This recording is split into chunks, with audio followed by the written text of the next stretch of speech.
At the stroke of the midnight hour, when the world sleeps, India will awake to life and freedom. Bharat Pakistan विभाजन के कारण 1947-48 में दोनों पक्षों को धार्मिक दंगों का सामना करना पड़ा। हिंदू और मुस्लिम नेताओं के बीच बातचीत हुई और भारत को स्वतंत्रता मिली।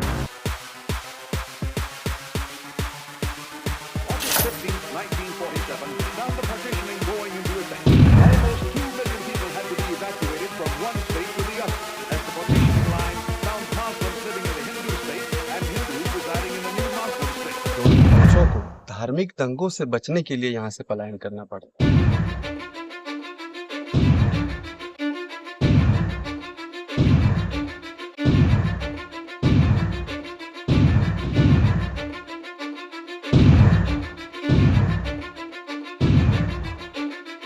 And Kashmir, which had declared its adherence to the new dominion of India. Protesting that Pakistan was aiding tribal disorder in Kashmir, the dominion of India sent troops into Kashmir. And in this area of the world, there appeared a threat to international peace. Kashmir में लड़ाई संयुक्त राष्ट्र की नजर में आई।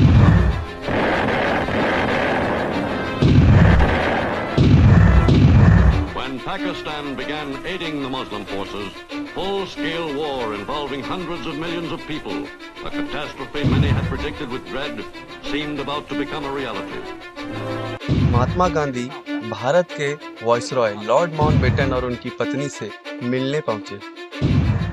महात्मा गांधी ने भारतीय स्वतंत्रता अधिनियम पर हस्ताक्षर किए।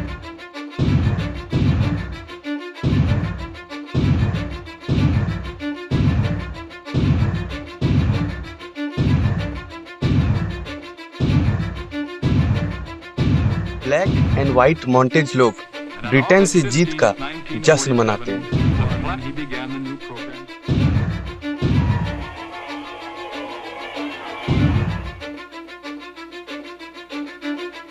नेहरू नई दिल्ली में सैन्य परेड का नेतृत्व करते हैं।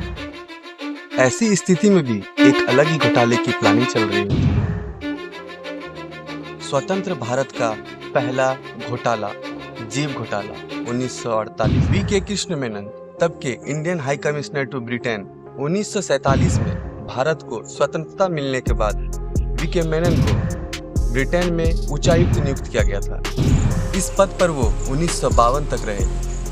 ब्रिटेन में उच्चायुक्त रहने के दौरान उनके ऊपर एक आरोप लगा। भारतीय सेना को जीपों की आपूर्ति करने के मामले में उन पर करप्शन का आरोप लगाया गया। इंडिया पाकिस्तान युद्ध के बाद भारतीय सैनिकों को जीपों की आवश्यकता थी, जिसकी आपूर्ति करने के लिए वी.के. मेनन को कहा गया।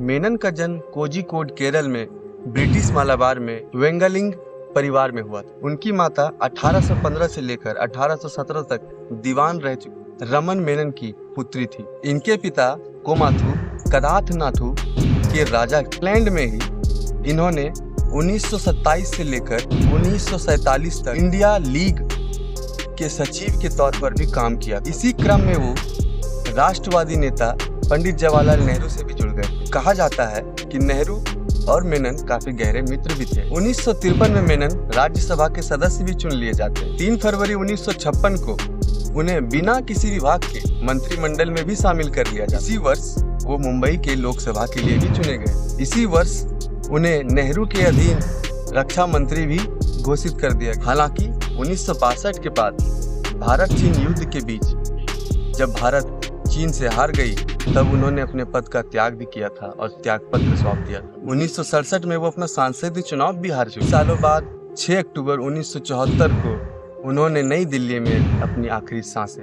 अगर वीडियो आपको अच्छी लगी हो तो चैनल को लाइक करें, पेज को सब्सक्राइब करें और शेयर करना ना भूलें। और हाँ, एक बात तो मैं कहना भूल ही गया, बेल आइकन को जरूर प्रेस करें।